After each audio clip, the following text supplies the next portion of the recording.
말씀을 이어가겠습니다. 우리 지난주 목요일에는 8.15 광복절이 있었습니다. 이 광복절을 맞이해서 극장가에서도 항일운동에 관계된 많은 영화들이 상영되어 있었습니다. 그 중에서도 봉오동 전투라고 하는 이 영화가 가장 많은 분들의 관심을 갖고 있는 것 같습니다.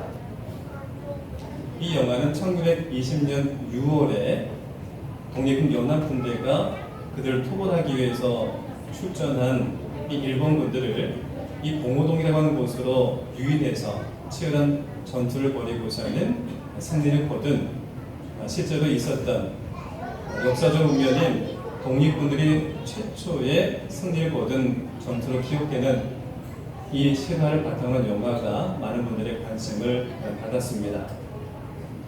이 영화를 소개하는 글 중에 가장 인상적인 부부가 하나 있었어요. 여기 이런 대사의 한 대목이 저에게 많은 도전이 되었습니다. 어제 농사짓던 인물이 오늘 독립군이 되어 이름 모를 영웅이 되었다. 참 마음을 절절하게 울리는 그런 대사였습니다. 강력한 군사력과 경제력을 앞세워서 조선을 식민지로 삼고 또 그 여세를 몰아서 중국까지 그 제국의 영토를 넓혀가고 있는 그 시대에 이 일본군과 맞서서 군수물자도 조달할 만한 능력도 없고 변변치 않은 무기도 없었던 이 독립군들이 그들과 맞서 싸운다고 하는 것은요, 마치 계란으로 바위를 치는 격이었습니다. 당시 많은 사람들이 말합니다. 그것은 도무지 싸움이 되지 않는다고, 무모한 짓이라고. 더더군다나 전국 각지에서 독립운동하겠다고 하고 그 만주 벌판을 향해 나아가던 사람들이 매우 평범한 사람들이었습니다. 농사 짓다가 학교 다니다가 혹은 장사하다가 가던 분들이었어요. 그 중에는 군인 출신이 한 명도 없었습니다. 이들이 일본 제국과 맞서 싸운다고 하는 것, 주권을 상실한 조선이 상대가 되겠느냐? 현실적으로 바라봤을 때에 이건 도무지 싸움이 안 된다. 너희들이 아무리 그렇게 그들과 전투를 벌인다고 해도 일본군 손가락 하나 정도 타격을 줄 수 있겠느냐? 현실 좀 되돌아보라고, 진중하게 생각 좀 하라고, 이러한 말들이 쏟아지던 때였습니다. 여러분, 사실이 그랬습니다. 냉소와 그들의 질타는 매우 타당한 것이었습니다. 그런데 그들은 그 무모한 항전을 멈추지 않습니다. 여러분, 그들이 왜 그 독립의 의지를 꺾지 않았을까요? 남들에 비해서 고집이 세가지고 혹은 현실 파악도 제대로 못하는 무지함 때문에 그럴 리가 없습니다. 이들은 마치 들풀, 여러분 잘 아시죠? 들풀이라고 하는 것은요, 밟혀도 다시 일어납니다. 죽은 듯 하지만 다시 일어나서 그 광명한 빛을 향해 계속해서 그 푸름을 올려보내지요. 마찬가지로 언제고 밟히고 또 밟혀도 들풀처럼 그렇게 우리는 계속 이 땅의 독립과 자주와 해방을 위하여 싸우다 보면 언제고 광명한 날이 올 것이라고 하는 그 굳건한 신념과 희망이 있었기 때문에 그들은요, 그 항고의 자리, 그 항일의 운동에 전면에 서 있었던 거예요.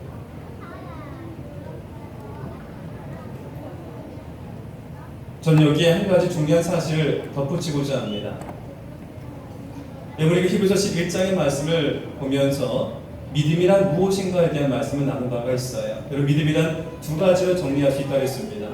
믿음이란 바랄 수 없는 중에도 바라는 것이 믿음이라고 했습니다.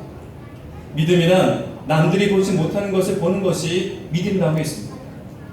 여러분, 일제강점기 시대에 바랄 수 없는 것이 있다면 무엇이었겠습니까? 당연히 이 땅에 자주 독립이지요. 그때에 도무지 상상도 안 될 것이 보여진다면 그게 무엇이었습니까? 대한민국 전역에 해방의 노래소리가 퍼져나가고 전역의 모든 사람들이 그 자유를 만끽하는 것, 그것은 상상할 수도 없고 볼 수도 없는 것이었습니다.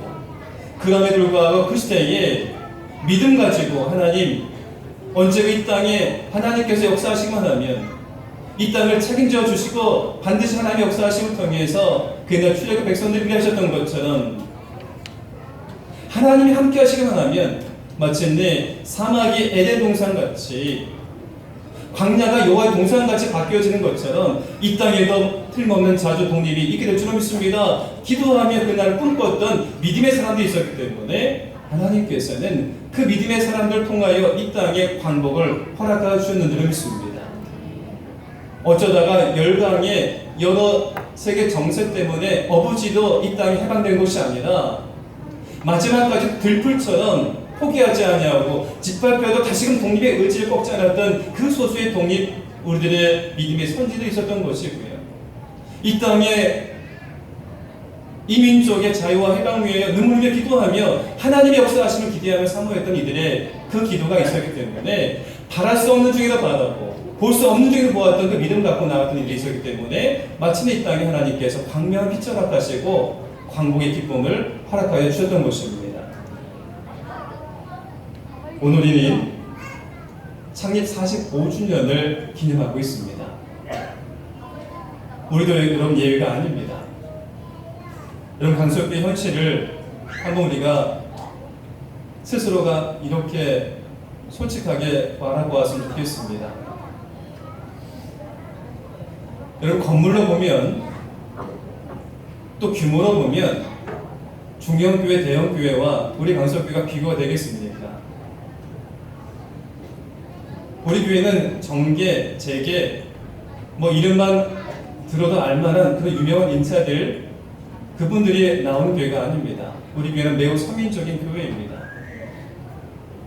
재정적으로 그렇게 후하거나 넉넉한 교회가 아닙니다.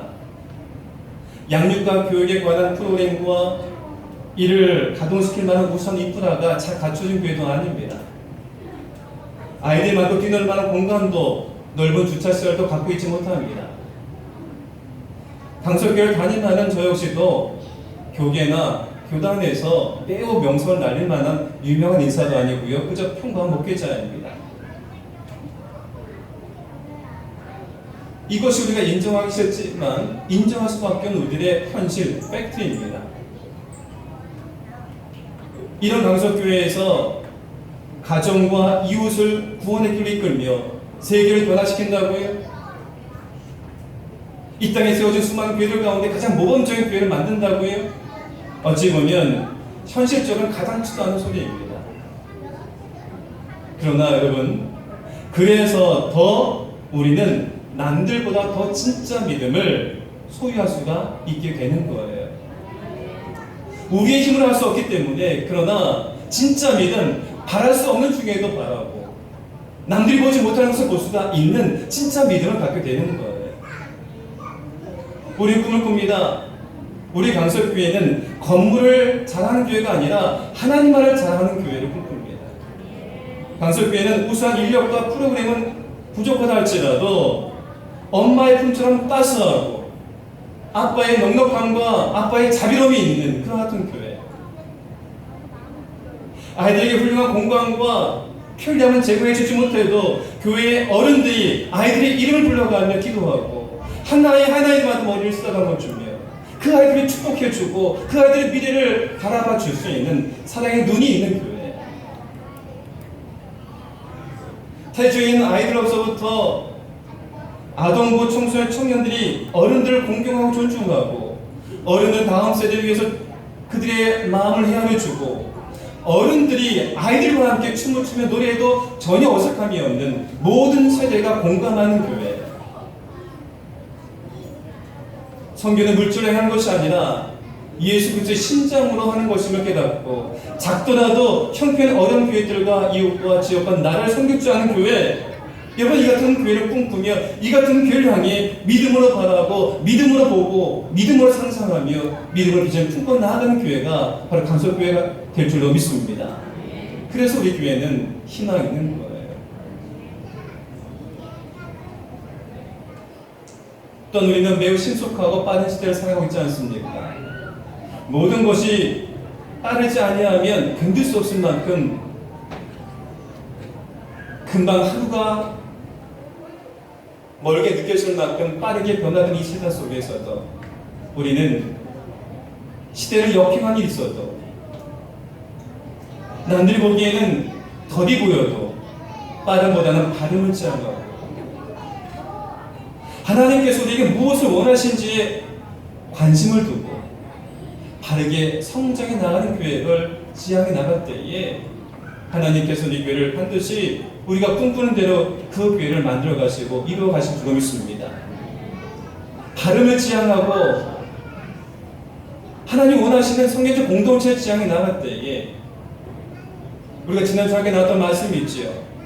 마치 수많은 구름대 같은 관중들이 지켜본 가운데 그들 대다수가 박해자리고 그리고 수습 방관하던 자들이었는데 박해를 받는 현장 속에서도 바른 믿음을 지키고 바랄 수 없는 중에도 바라고 천국 본향을 삼고 남들이 보지 못하는 것을 보민 그 믿음의 사람들을 보면서 정적의 그들의 마음속에 새로운 영적인 각성이 일어나고 그들 속에 복음의 역사가 일어났던 것처럼 강수의 공동체가 이와 같이 하나님 중심으로 바른 비전을 가지고 바른 소망을 품고 성경적 공동체와 힘써 나아갈 때에 우리 교회 모습을 통하여 지역이 바뀌고 사회가 바뀌고 세상이 바뀌고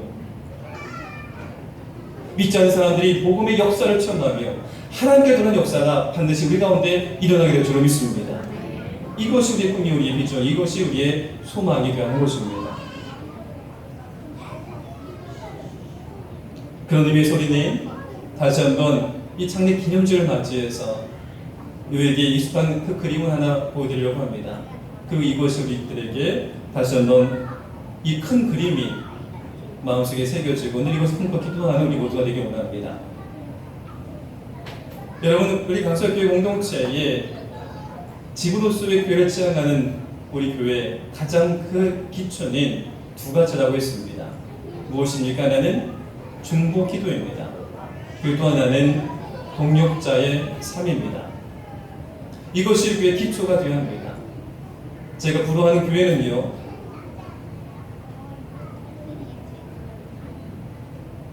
새벽이나 낮이나 저녁이나 항상 그 교회 안에서 기도의 그 소리가 끊이지 않는 교회가 가장 부러운 교회입니다.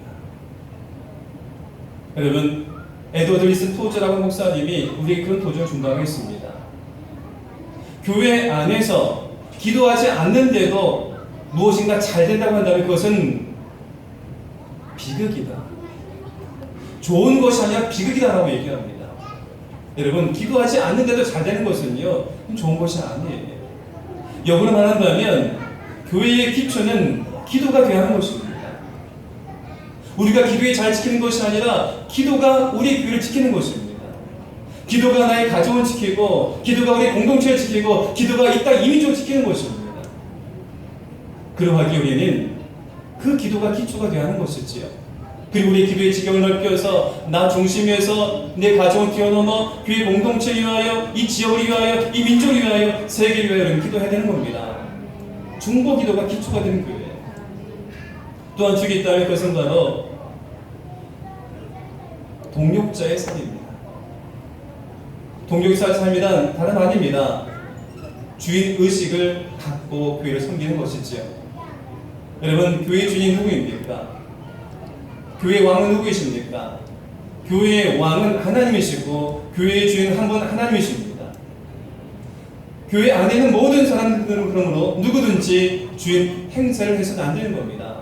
목회자도 성도도 누구도 교회에서의 주인 행세를 해서는 안 되는 겁니다. 다만 하나님만이 우리의 주인 되시는데 그분께서 내게 목회자로 불러주시고 나를 장로로 권사로 집사로 성도로 불러주셨다고 한다면 나를 속장으로 성교회장으로 나를 그리고 각각의 교사나 등등의 직분을 허락하셔서 그 자리에 세우셨다고 한다면 그 자리가 하나님이 내게 맡겨주신 자리를 기억하면서 예수님의 교육 가운데 등장하는 2달란트와 5달란트 받은 종들처럼 충성되게 주인 의식을 가지고 섬김을 다하는 것이지요.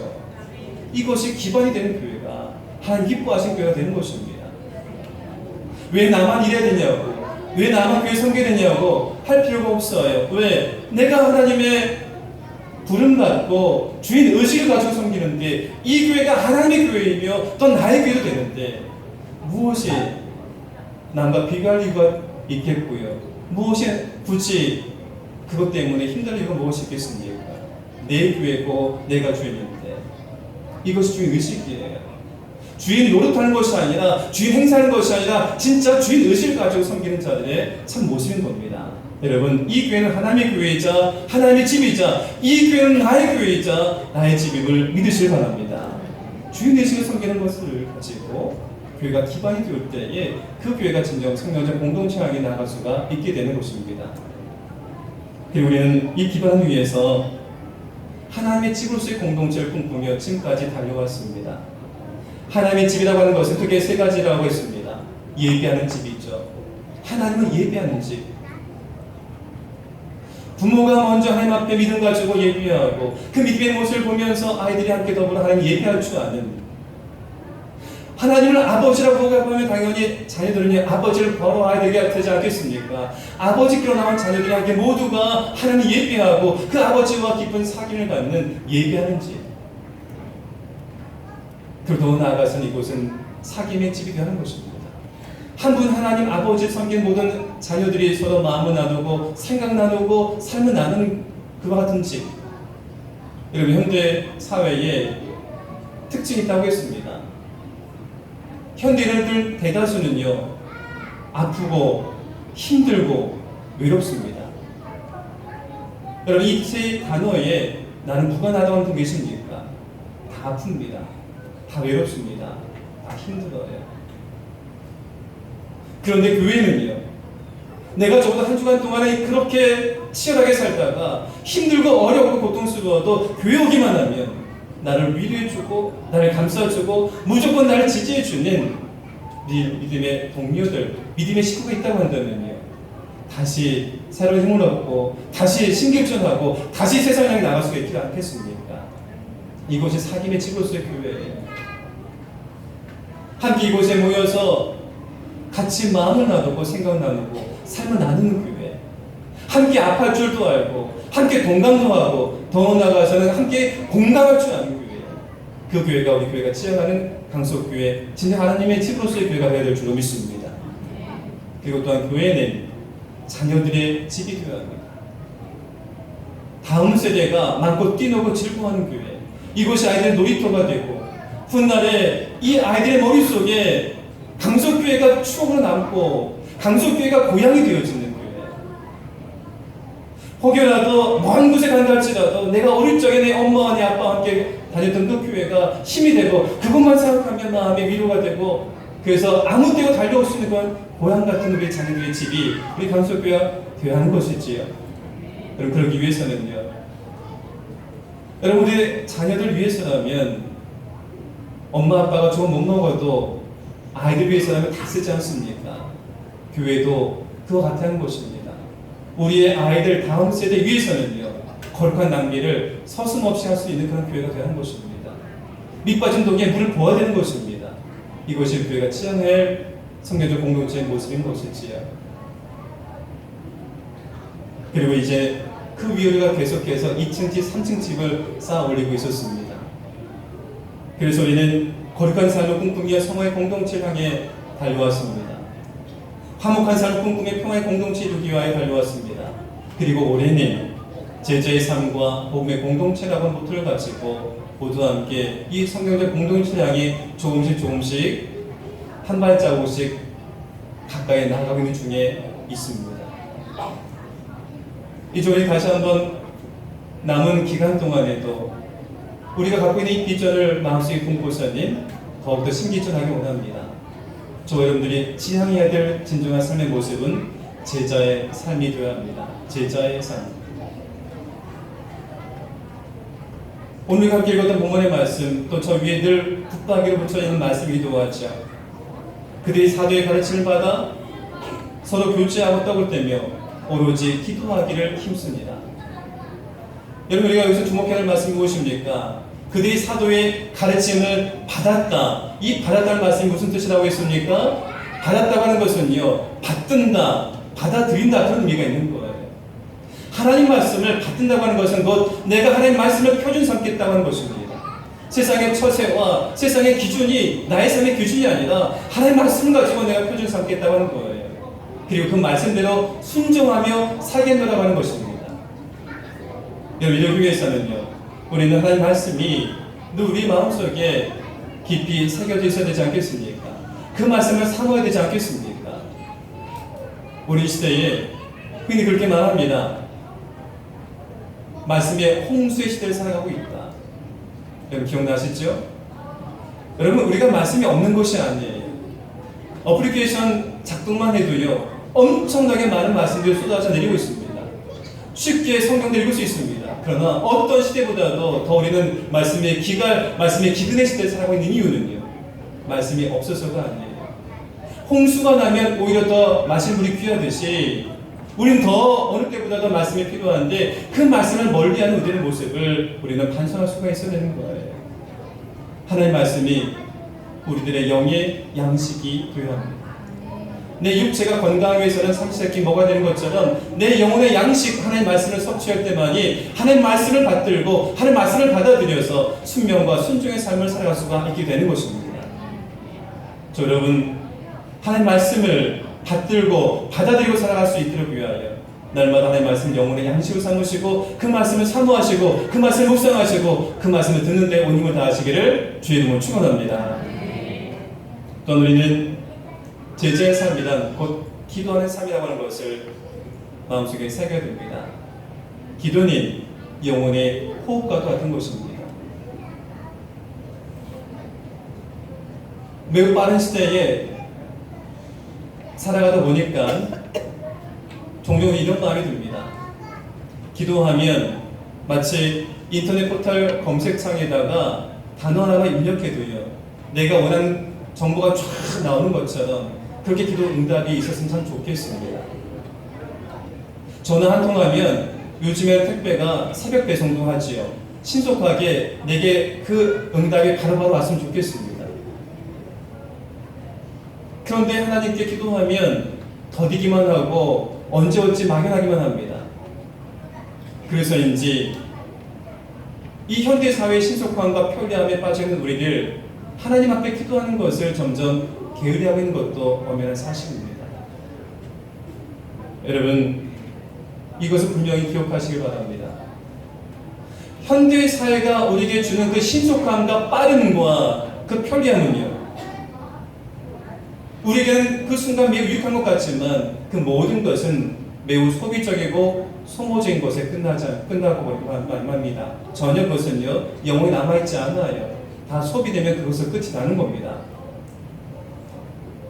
그러나 기도의 삶은요, 하나님 앞에 나와 기도하는 것은 매우 더디게 느껴지고 매우 그것이 언제 일어날지 때와 기한이 알 수 없어서 조바심 날 수밖에 없는 것이지만요, 분명한 것이 있어요. 기도하면, 하나님과 소통하면, 하나님과 인격적인 만남을 가지면 우리 하나님은 반드시 당신께서 정하신 기한과 때에 응답하시는데, 여러분, 우리의 다른 정답이 아니랄지라도 무엇을 예비하고 계신다고요? 하나님 우리에게 명답을 준비하시고 그것을 반드시 허락하여 주신 분이심을 믿으시기 바랍니다.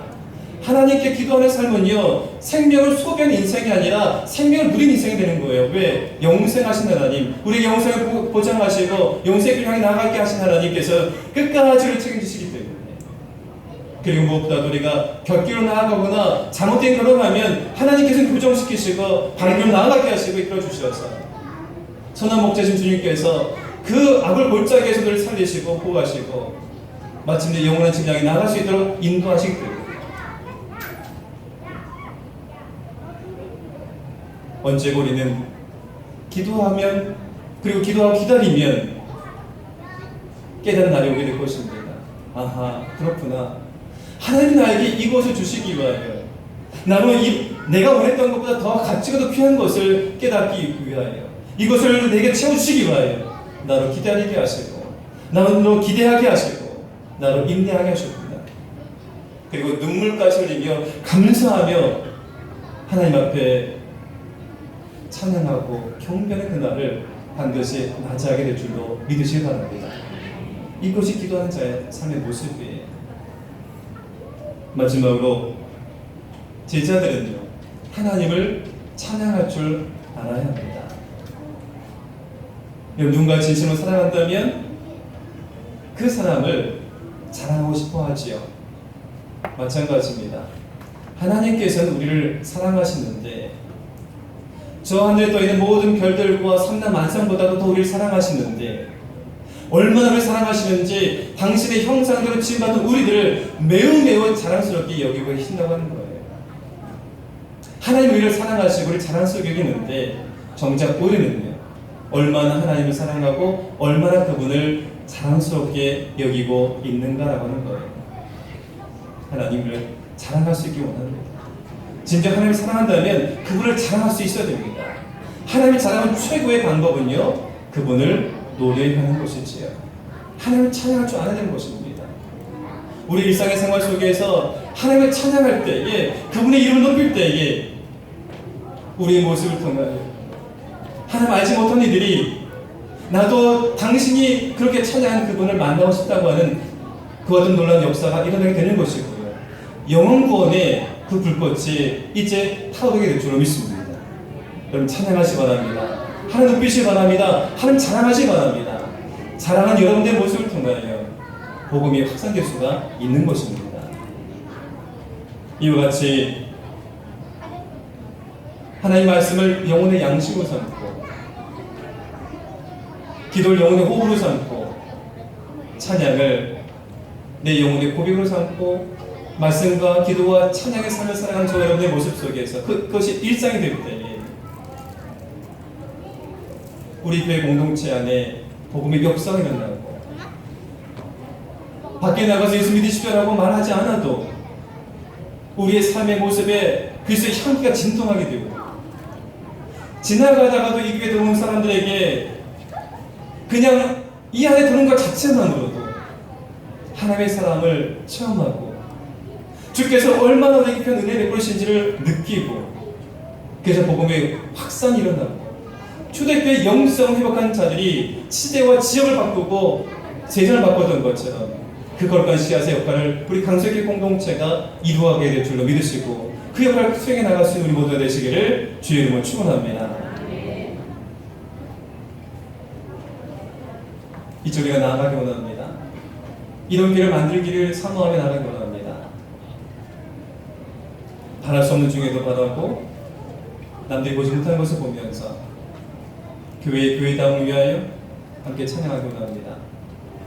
우리 믿음의 고백과 자백이 이 속에 담겨져서 하나님께 기쁨이 되어지고